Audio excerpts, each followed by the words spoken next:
آقا میدینم تا حدی که شد با این ظرفه میخوایم ضد یخشو بگیریم دیگه، نریختیم رو آسفالت.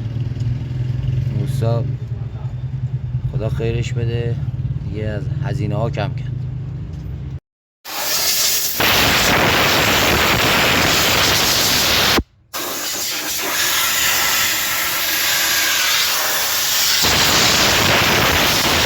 ما این مایه هم داریم میریزیم، معلوم نیست چیه، فعلا داریم میریزیم با آب قاطیشو دیگه بره تو موتور دیگه. اونجا نوشته بعد با آب ترکیب شه. آقا ما 10 دقیقه گذاشتیم کار کرد، الانم این توش یه چیزی هست، حالا هرچیه این تو رو میچرخونه. حالا میخوایم آبشو خالی کنیم دوباره. نوشته بعد از آب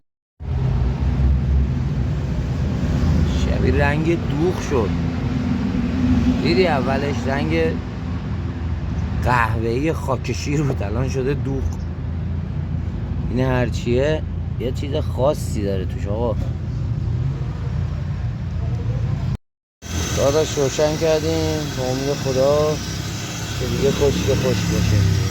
ببین این سفیدک ها همه مال اونه که ردش کردیم، حالا ایشالله که رفته و این پشمشت رو جمع کرده دیگه هرچیه. ولی من دلم روشنه، روال شده خوبه. حالا بذارم یه نیم ساعت هم اینجوری کار کنه داغ شه معلوم. خب عزیز دل برادر، اینجا میخوایم هواگیری کنیم، داریم آب تمیز میریزیم و این پیچه رو ببندیم، پیچه هواگیریش منبع پر شو دیگه، با امید خدا خشک.